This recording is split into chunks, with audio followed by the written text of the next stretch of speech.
परमाणु बम से स्टार्ट हुआ एक मुद्दा। हाँ दोस्तों, ईरान परमाणु बम नहीं बना पाए।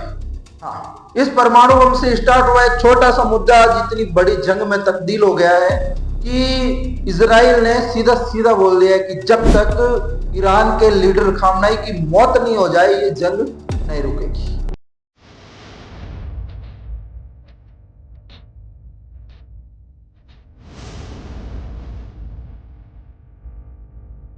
नमस्कार दोस्तों, आज ईरान और इजराइल का 5वां दिन। हाँ दोस्तों, जब ईरान इजराइल को पीट रहा था तो ट्रंप ने जो अंतरराष्ट्रीय मीटिंग हो रही थी G7 की, उसको छोड़कर उसे भागना पड़ा कि मेरे बच्चे को ईरान मार रहा है। हाँ दोस्तों, क्या मामला इतना गंभीर हो गया था?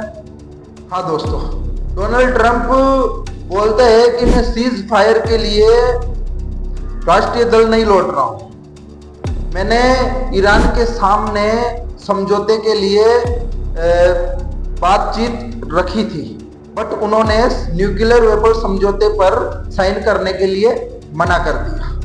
तो अब अमेरिका कुछ बड़ा करने वाला है क्या? अमेरिका डायरेक्टली या फिर इनडायरेक्टली ईरान और इजराइल के बीच में वॉर में उतरने वाला, वो भी ईरान के खिलाफ। और उधर ईरान को इस्लामिक प्रस्ताव भी आ रहे हैं दोस्तों, जैसे कि पाकिस्तान और तुर्की भी इसमें भागीदारी लेना चाह रही है कि हम अपनी सेना मिलाकर के एक बहुत बड़ा मोर्चा निकालें और जो इजराइल के खिलाफ लड़े। बट व्यवहारिक कठिनाइयां इतनी है कि समझौते में टाइम लग रहा है। और उधर ट्रंप सीधा सीधा बोल रहे हैं कि तेहरान में जो भी तेहरान वासी है, जो बाहर के लोग हैं या फिर कहीं पर जाना चाहते हैं, तो फटाफट तेहरान खाली करके निकल जाओ।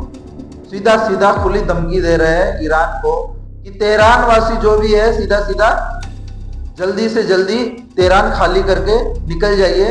इसका मतलब अमेरिका वहां पर हमला करने के लिए तैयार है। और इसमें ईरान भी कम नहीं है दोस्तों। ईरान ने इजराइल पर एक साथ 20 मिसाइलें दागी, जो कि 5 मिसाइलें सीधा टारगेट पर जाके लगी है दोस्तों। और इजराइल का इतना नुकसान हुआ है कि इजराइल सोच में पड़ गया है कि ईरान एक छोटा सा देश होकर भी इजराइल पे इतना भारी पड़ रहा है। और हालांकि वो अकेला है, और इजराइल के साथ तो हमारे मोदी जी तकात मिल गए हैं भाई। हमारे मोदी जी तकात इजराइल को सपोर्ट कर रहे हैं। और हमारे जो भारत के जो अंधभक्त है वो मुसलमानों के खिलाफ है। उनका कोई लेना देना नहीं है कि इजराइल में यहूदी रहते हैं। वो तो यही जानते हैं कि मुसलमान के सिवा जो भी भाई है ना, जो भी लोग है, जो भी धर्म है, वो सब हमारे भाई है हिंदू। बस मुसलमान हमारा भाई नहीं है।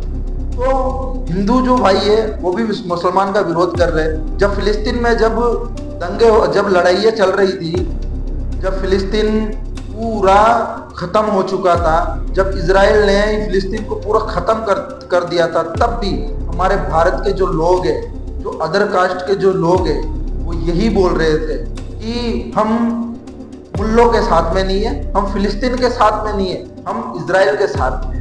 तो मुल्लों का साथ तो भाई कि हमारे जो भारत के मुसलमान हैं उनका, और उन फिलिस्तीन के साथ में तो भाई कलमे का रिश्ता है। तुम्हारा क्या रिश्ता है भाई यहूदियों के साथ में है?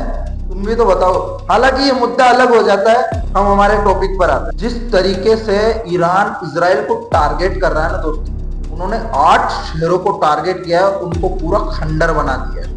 जो फिलिस्तीन का हाल हुआ था ना, आज ईरान ने इजराइल का हाल कर दिया दोस्तों। हालांकि इजराइल ने ईरान की ताकत को भांपने में थोड़ी सी गलती कर दी है। हाँ, वो बात अलग है कि ईरान और इजराइल के दोनों के सामने ईरान फीका पड़ जाता है, मगर ईरान किसी से कम नहीं है दोस्तों। ईरान हार मानने को बिल्कुल तैयार नहीं है।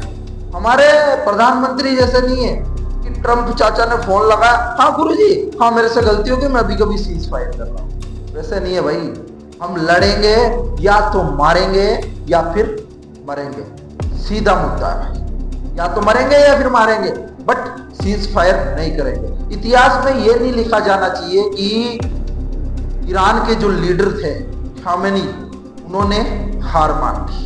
इतिहास में ये नहीं लिखा जाना चाहिए कि मुस्लिम कम्युनिटी ने अपना देश बचा नहीं पाए, उन्होंने इजराइल के सामने, यहूदियों के सामने घुटने टेक दिए। इजराइल का मुद्दा क्लियर है, या तो मारेंगे या फिर मरेंगे। बाकी आपको हमारी वीडियो कैसी लगी, लाइक शेयर सब्सक्राइब जरूर करना।